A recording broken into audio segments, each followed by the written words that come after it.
is March 15th, Tuesday, and the Bitcoin price today is at $413.45 as of this recording.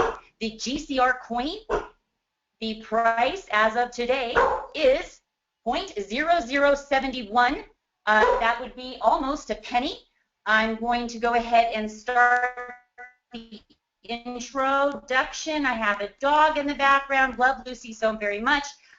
Join in on the conversation with Kelly B and Kellyanne in the mornings at 11 a.m. Eastern with your coffee or tea, and another in the evening at 5 p.m. Eastern to talk about what is really up and out there in the alternative industry and how we can make a difference. You must really like this. New scheduled days will become available today.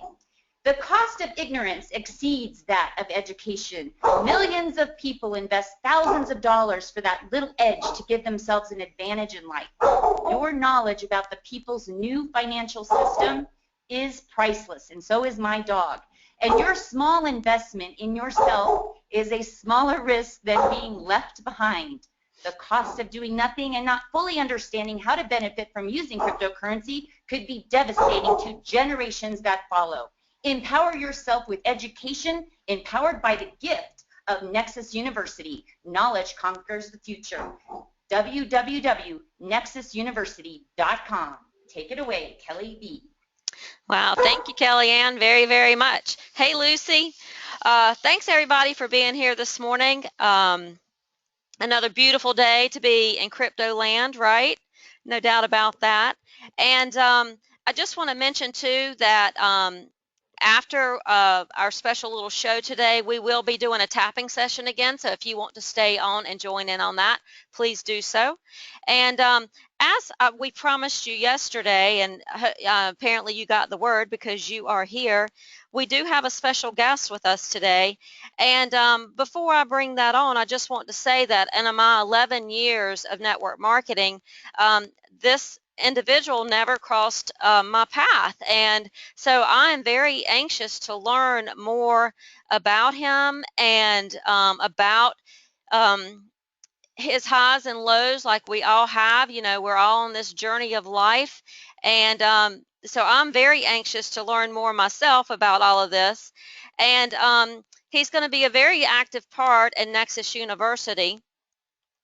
And so I will go ahead and announce that our special guest today is, let me see this right now, Kalpesh Patel. So welcome very much, Kalpesh Patel, as he portrays himself as an enlightened entrepreneur. Welcome. Thank you for being on with us today. Thank you so much for the introduction. Real pleasure to be here with you guys, and excited to share the space. So thank you once again. Yeah, absolutely. You know, really what I would like for you to share with us, because so many of us are have gone through or going through a lot of what you've already experienced out throughout your time here as a network marketer. And, you know, as it says right here about you, you started at the age of 11. You really knew early on that taking some control of something was the way to do it, but that's just not the only secret. So if you really would just share with us your journey from that point on, and the things that you learned and the things that got you to where you are today, and then also after that, if you'll just go into why you chose to be part of Nexxus University. For sure, I'd love to. And you know, it's interesting you mentioned that you know, you've been in the industry for 11 years and you don't know, you've never come across my path yet. So, you know, sometimes it is such a big world out there, and sometimes it's so small, isn't it? So, you know, we've not come across each other, and yet, you know, here we are connected via Bob, who I've known for many years, and getting to share a great journey together. So, my entrepreneurial journey started from a very young age, and that was because of my environment, and often is the case for people, right? I was, you know, I was exposed to entrepreneurship at the age of 10, but really a little while before that. I remember being a young kid growing up. Mum and Dad, you know, that they were immigrants in the UK. They arrived here with literally nothing.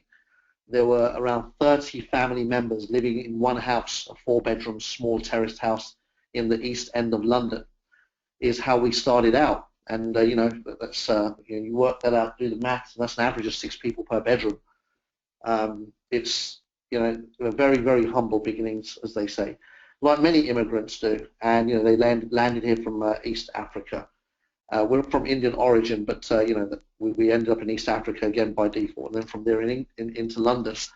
And there I was a year old when they arrived in the UK, so not many memories from them, but growing up in that environment where there are 30 people trying to survive and get ahead in life, I learned so many skills that the vast majority of people will never be exposed to. Skills such as what it takes to live in a house of 30 people in a 4-bedroom space. It's crazy chaos, and yet it was always peaceful. Everyone seemed to find a way to get along and smile and sing and dance and just enjoy the process. There were never arguments or tension or friction. It was just really easy going. The first 5 years was like that, 4 or 5 years, until we got another property across the road from the one that we had, and then the people divided, and so now it was like 20 people in each house as more people came in, and that was the process. But growing up, I saw a lot of struggle, a lot of hard work, people having 2, 3 jobs, my mum and dad both working 2 or 3 jobs each, as well as all of my uncles and aunts and many of my older cousins. Watching this work ethic, I grew up not being afraid to work hard. Does that make sense? Yes, absolutely. So, and again, you can't appreciate that at the time, but these, I always say, as we're growing up, as human beings, we absorb our environment way more than we realize we do. And all of these subconscious messages being sent as to how people interact, how to communicate, how to connect, how to get along with each other, how to live in harmony and peace and accept others and embrace others despite whatever differences might exist. All of those skills were embedded in my subconscious from a very young age. But one thing I noticed is all of these people working very hard, 2 or 3 jobs, but we never had any freedom around money. Although we never lived like we were poor, we obviously were. Otherwise, there wouldn't be 20 and 30 people living in a 4-bedroom house. So we were very poor, but we never lived that way. Money was never something we complained about. It was just something that we went out and did what we had to do to earn and get ahead. Eventually, when I was 10 years old, my dad bought a business, and that was the turning point for me, because now I saw another side to money. He bought a small news agency, grocery store in London, and started working even longer hours. He used to work from 5 a.m. in the morning. We'd open those doors, and then they would stay up until 9 p.m. until we closed those doors. And when you see, and that's 7 days a week, when you see that work ethic, when you see your mum and dad do whatever it takes to put food on the table, they hustle, they work hard, they learn the language, they learn how to win in a society that was foreign to them. When I saw all of this happening, it just opened up new worlds for me. And I suddenly saw over time, over the next couple of years, they started making some money, and we changed our car, we started getting nicer clothes and eating in nicer places. Everything started to change. And I guess as a teenager, I made up my mind very early on that I wanted to be on that side of life. I wanted to be able to appreciate the freedom that money brings. Not that money is everything, but that it certainly gives us access to things that without money you won't have access to. Can you kind of understand where that came from, right? Well, absolutely. So I had this drive from a very young age. I remember when I was about 6 or 7 years old, and I had a specific conversation. We went to a wedding, family wedding, and my uncle turned up in a Rolls Royce, and we turned up in our old Ford Cortina. And I just said innocently, as a 7-year-old would, to his dad, I said, "Dad, why don't you get one of those?" And he laughed and looked back at, I was sat in the back of the car. He laughed and looked back and said, "Your uncle has his own business, and we don't yet." And I guess again, subconsciously, my mind's picking up on information without realizing. I couldn't appreciate what they even meant at 7, but now when I think back and have that clear memory in my mind, vivid memory in my mind, you remember moments as you get older that made an impact. And so I realized that those statements made an impact because I remember them. And now I understand what he meant when he said, "Your uncle has a business and we don't yet." Clearly in my parents' mind, it was like, when we have our own business, when we have the freedom to do those kind of things. And so I guess as a kid, I was like, right, I want to drive the nice cars. I want to live in the nice homes. I want to be the person that has, that lifestyle, dresses well and turns up at nice fancy places. So having businesses from a young age, I went through many, many different business phases. I've set up many conventional businesses throughout my lifetime, many hugely, hugely successful, many massive failures. And again, that's part of it, right? I've been in a position where I've been hugely, hugely wealthy from a very young age to being completely on the poverty line, not knowing how I'm going to feed myself in my mid-20s, and then building up another vast empire in my late 20s to my early 30s and losing it all again. And when you go through these different phases of winning and losing and growing and destroying and experiencing a lot, that is the process of success for me. Because once I made it once, when I lost it, I was never scared that I could make it again. And that DNA that I built, that success DNA, that imprint, for me it's so important to get that message across to people that when you're on that path of searching for success, searching for your success, whatever that might mean to you, that to experience what success is to you, it's almost inevitable for the vast majority of people that you must experience the exact and direct opposite of that to appreciate when you have it. Does that make sense? It does, and as you and I were talking yesterday, is there's more to it than even you have to learn how to be wealthy. You have to learn how to keep it around. So that's part of what you learned throughout this process as well.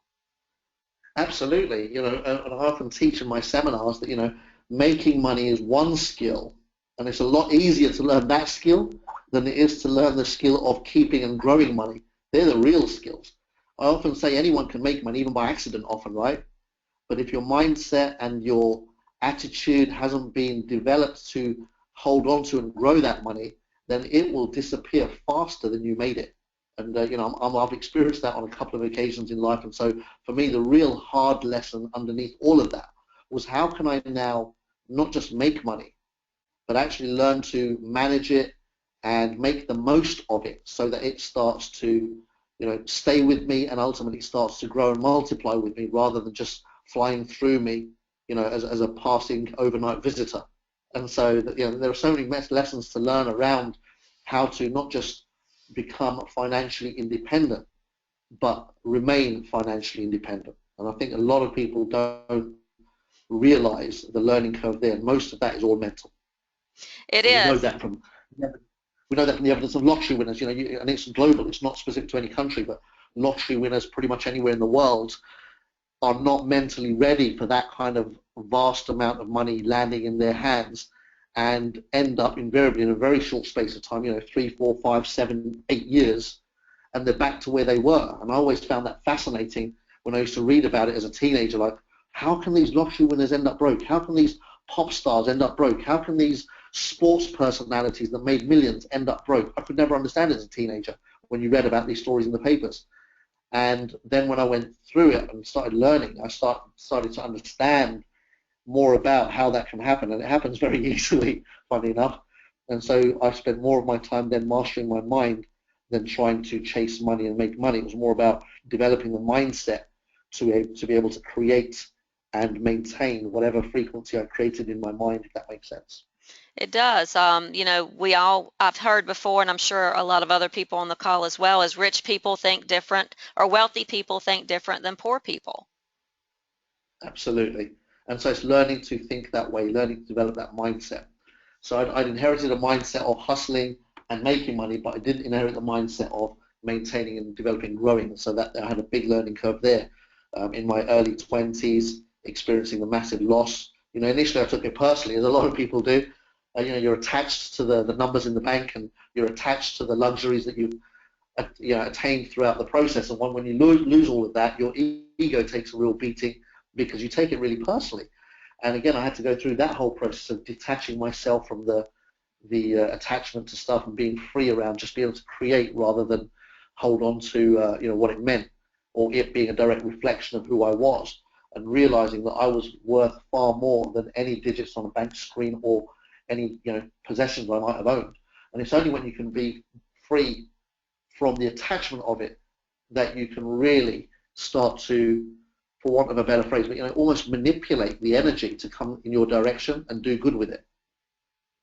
Amazing. Yes, that's absolutely. I feel the same way. Detach yourself from the material. It's nice to have it. It's nice that it comes with the wealth that you build, but that's not really what's behind all the energy. The energy is what you need to focus on. And so, what are some of the key things that in these lessons that you learned? Did you do a daily routine? Was it certain things? Did you just focus within? Did you carry yourself to? What are some things that you started doing in order to be that inner being that you wanted to portray and experience? All of the above, everything you just mentioned. I became a real reader. So how my personal development journey started was through network marketing, and that's why for me it's a lifelong partnership. Now, I fell in love with network marketing 21 years ago when it was first introduced to me. I was a very low point in my life, and a friend of mine took me to a seminar. I just lost all of my wealth. I've lost my father. That was the beginning of my kind of losing everything journey. At the age of 23, I lost my father. As a result of that, the way I handled that very badly, I lost all of my businesses and what my long-term relationship I was in back then. Everything started kind of falling away from me, and that process of losing everything really kind of I took it real bad. And I went to a network marketing seminar a couple of years later. I was 26 at the time, and blown away with the concept more than anything else. It wasn't so much the product, wasn't so much the compensation plan, but it was the concept I fell in love with. A system that was designed to create win-win. And for me, it was a system that was so far ahead of its time, and still is, to be honest. The world is slowly catching up to what network marketing is capable of producing.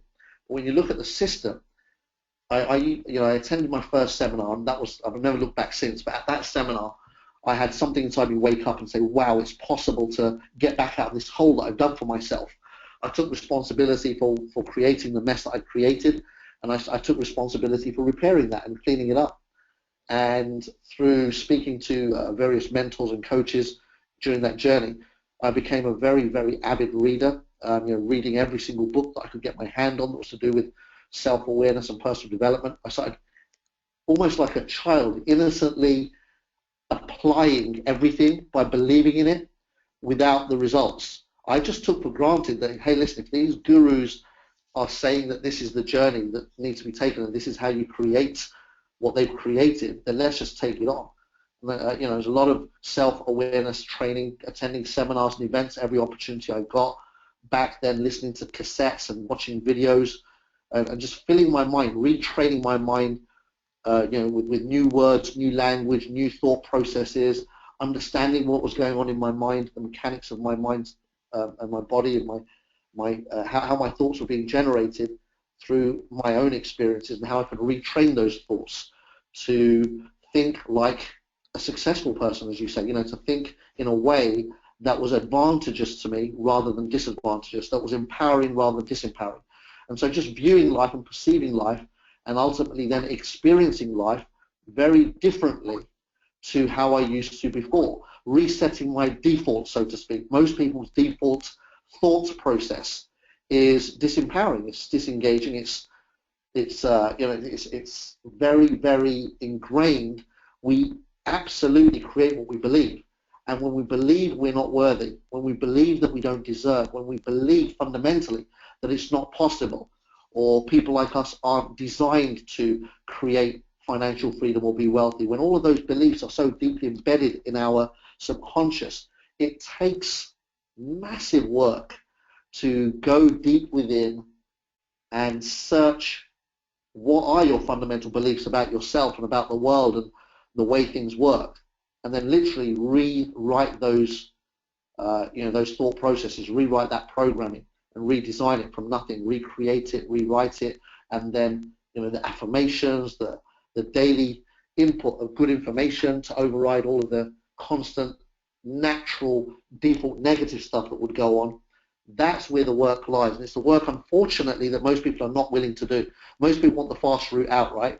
And I'm sure, Kelly, in the work you do, people are looking for a quick exit. How do I become rich quick? And it's not about that. It's about developing a lifelong relationship with yourself and the world outside that then leads you to long-term success, if that makes sense. That was a lot. I don't know if that's too much, but I'm trying to kind of express what goes on in my head, right? Right. Well, we are at a time where, and I'm just like you. The first time I was introduced to network marketing, I just saw the business model as incredible.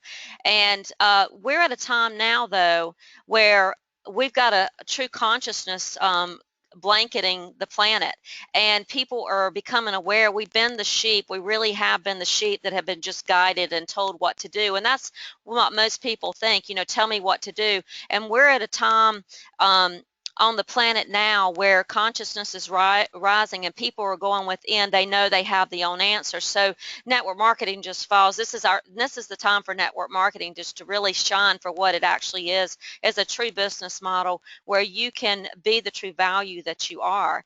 And you had mentioned to me that even though you went to this network marketing meeting and you were blown away, you exactly knew that this is exactly the business model you wanted to portray. Now, did you have immediate success, or was it a learning curve? What were some of the things you did? What were some of the things that you learned, and where did you start to blossom? Fabulous. So I absolutely didn't have immediate success, and that was one of the big frustrations for me, Kelly. There I was, having had massive success from a very young age throughout all my teen and early 20s. Success for me came very easily. I was one of those kind of naturals as an entrepreneur. I've never had a job, never worked for anybody else, never depended on anyone for anything. And so I've gone out there and kind of created my own life from scratch. And there I was, sat in a seminar with nothing, literally bankrupt, broke, no relationship. I lost my father, my superhero, real low point in my life. Saw this opportunity, and in my head I thought, wow, I love this. I can absolutely crush this. It makes all the sense in the world. And I got immediately committed to that process. But what I had to learn the hard way was that it's not as easy as it initially seems. And so with my kind of, I guess my hard head approach of I'm an entrepreneur, I'm a business person, I know how to make a business work. I jumped in straight away, went running out there, was ready to light the world, set it all on fire, change everything out there. And all of a sudden, I hit some walls. People I was speaking to that I thought would jump in with me were laughing at me. People that were successful and entrepreneurial and had done great business with me in other arenas suddenly started to judge me for getting into this industry, and I just found it really fascinating. They didn't see what I saw, and it took me and my ego to get out of the way. It took 3 years before I actually started to understand the mechanics of network marketing and how to really overcome myself. And this is what I spend a lot of time teaching people, that look, network marketing works. It works for every single person that makes it work. So I can't blame my company because there's somebody else already succeeding in my company. I can't blame my products because they're working for people in my company. I can't blame the compensation plan because it's already working for people in my company. So it took me 3 years to get my head around that. So while I was busy initially making excuses and finding reasons why it wasn't working, it didn't matter what my opinion was. It didn't matter that I thought my leaders were wrong, they were misguiding me, they were telling me I should go in the wrong direction, I knew better than them. My arrogance and my ignorance kept me away from humbling myself to just learn that, hey, listen, network marketing is about people first, and not about what you know, what you think you know, and how good you are at what you've already done. It's so much more than that. And so it was after 3 years of kind of attending events, listening to tapes, and that's what I mean about the rewriting of your mindset, your programming that goes on in your head. That moment when it suddenly hits you and you go, aha, wow, now I get it. That took me 3 years. Some people get that straight away and hit the ground running. Others never get that. And I'm lucky that I was one of the ones that landed in between. Unfortunately, what happens is a lot of people leave before that moment. I'm just blessed and lucky that I'm the kind of person that when I get committed to something, I don't give up. I don't let go. I am relentless at making sure that if I'm committed to anything in terms of learning something or getting an outcome, I really go for it. And so I was never going to give up. I was never going to turn away because there was too much evidence around me that this thing worked. But it took me a while to get myself out of the way so that I could actually build the skills that built the business. And so there's a phrase that I still use today: build the people and they'll build the business. We don't build businesses, we build people, and the people will automatically build the business when you build that. That kind of makes sense, right? Absolutely. Excellent. I love it. That's so true. So true. So now what brought you into cryptocurrency, and tell us a little bit about how you were introduced to cryptocurrency and why you believe that it's exactly where we need to be, and the benefits that it gives as a network marketer as well. For sure.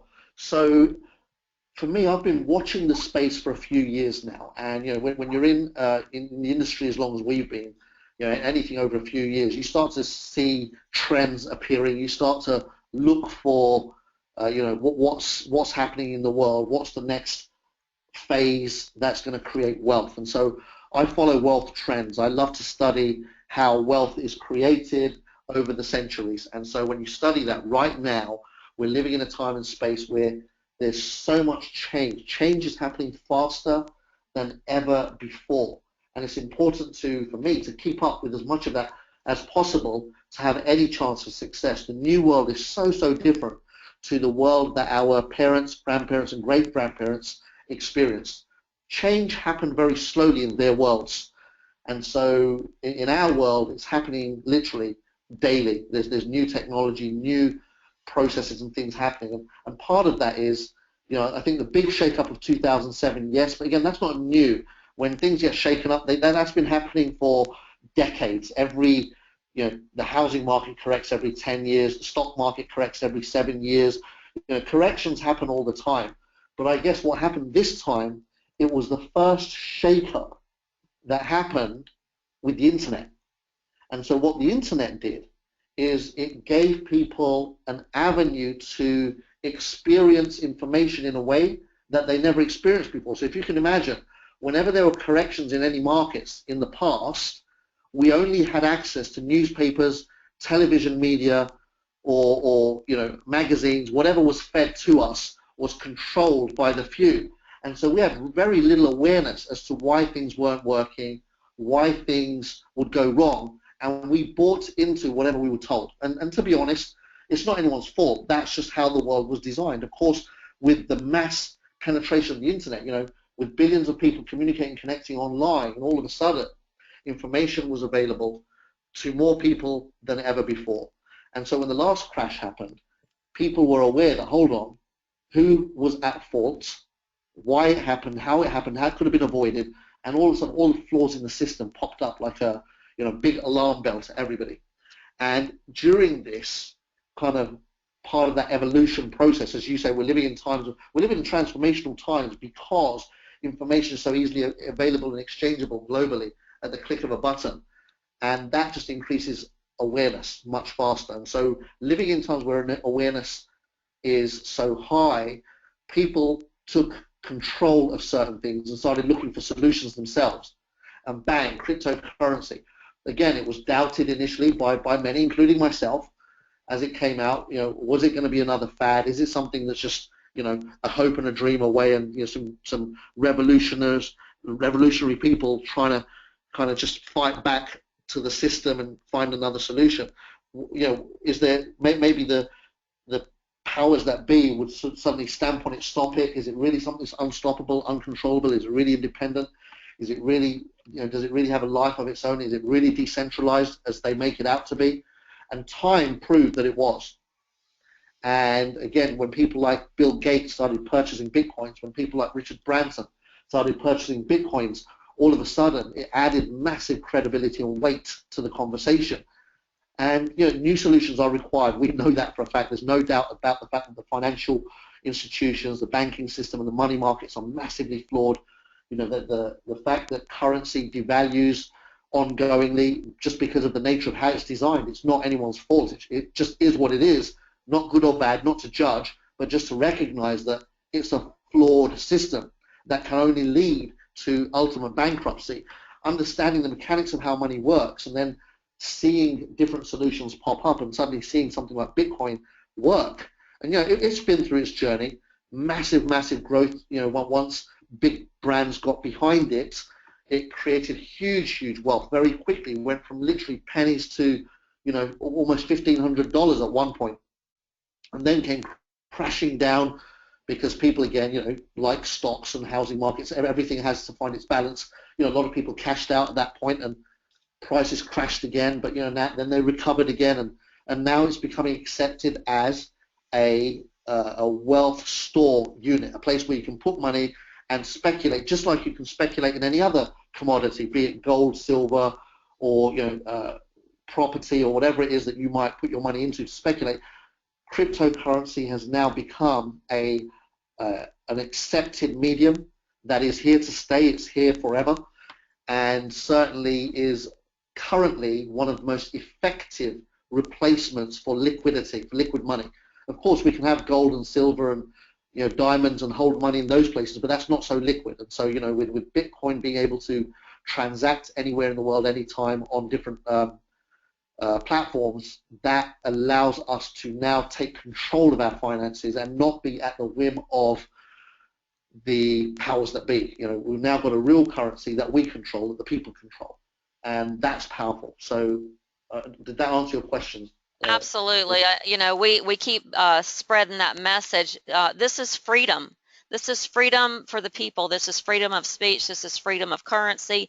This is you being your own bank. This is you taking back control. This is you being able to utilize a currency where you can keep the value going up. You can have more purchasing power, where you have no control of the bankers' fiat debt paper, no matter how much of it you spend. So that's the big key, is people seeing the decentralization, just like what you talked about, the media. And we're seeing that happening in a lot of different industries, but the money affects everyone. So that's key to why cryptocurrency is incredible. And the fact that we've got a network marketing arm behind this is amazing, where we all sit today. I mean, it truly, truly is. So I know that you and Bob go back a ways back and have been involved in some other businesses as well. So we're very excited to have you as a partner in Nexxus University, you and Bob together. So tell us a little bit about what you expect to see with Nexxus University, and what you're planning to do to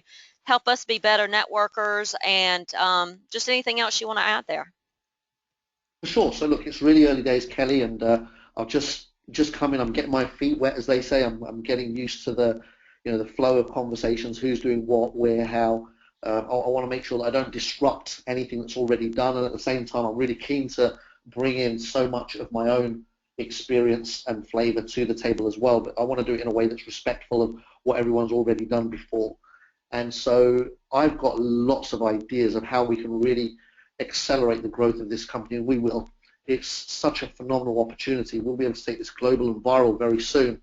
But ultimately, for me, it's my passion, as you can see, is people. And so that whole really creating a strong culture, training, development, education, not just around cryptocurrency, but like I say, cryptocurrency is the kind of the conversation that we have, because it's so poignant right now. But without solid leadership, without solid education, training, knowledge, self-awareness, it doesn't matter how much you know about cryptocurrency. It doesn't matter how brilliant our compensation plan is, as I said earlier on. That's all wasted if we haven't got ourselves tuned in to succeed. And so I want to really get people focused on making sure that they are working just as hard on themselves as they are on the business, and knowing that the business is here, it's long-term, here to stay, but it's more about them developing themselves to also be here long-term and to stay, and to understand that the success that they're creating is manifested through the images that they hold of themselves inside their own minds.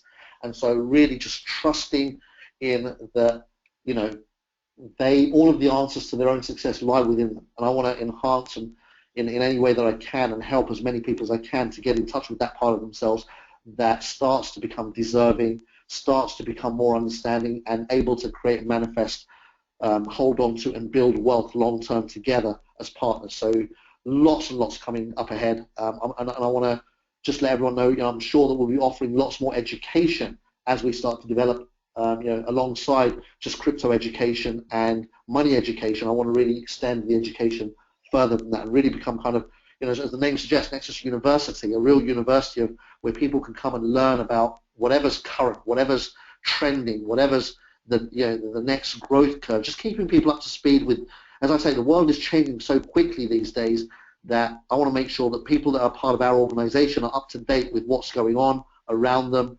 They're aware, so we can take advantage of our environment rather than be prisoners to it. That's kind of my direction.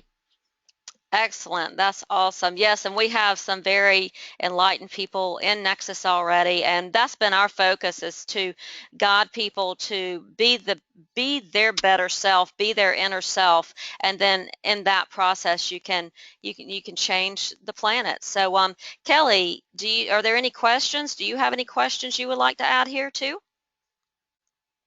No, I think it was Kalpesh Patel. Awesome. The kalpeshpatel.com. Go and check him out. Check out his information right there at his website. It's great to have you and to have you be a part of the Nexxus University and our global rewards community when we get that out of the gate. And so far, no questions, but I will tell you this. We do have a lot of very awesome comments welcoming Kalpesh to the Nexxus University, and everyone seems to be very excited to have you here, and it's great to meet you. Thank you. Would you spell that for us? Was that somebody saying something? Yes. Oh, Would I'm you sorry. spell that for us? Sure, of course I will. I'll do it for you, Cal. It's the Cal with a K. So it's the Cal, K-A-L, as in Larry, P as in Paul, E as in elephant, S as in Samantha, H as in Harriet, P as in Paul, A as in apple, T as in Thomas, E as in elephant, L as in Larry.com. Awesome. I love that, Kelly. I love your how you explain the letters. It's so different than the military the old way. It's the freeing way. It's the elephants. It's the names. That's beautiful. So yes, well, again, thanks so much for being here, Cal. I very much look forward to spending time with you, and I'm sure others do as well. We definitely are at the right place, and we definitely are on the consciousness of changing the planet. And we'll have those people out there saying that who are you? You're only one person. You can't do this. But one great guy that I just love, and I don't remember his name right now, but when you become and you be 100% true to self, in that you can change the world, and that's exactly what we're doing here. And this is the type of energy that we need, and this is the type of knowledge that we need. So I do appreciate you coming on with us today, and look forward, like I said, to spending more time with you. And again, everybody, thank you for being here today. If you want to stay on after the recording and do our group tapping, please do so. And we are changing up the schedule just a little bit, so do check the Skype rooms and check your emails and so forth. Just get connected with us, and we'll make sure that you have the correct information. And enjoy the rest of your day, everyone. Awesome. Thank you. Thank you, Cal. Bye, everyone. Love you all. Bye.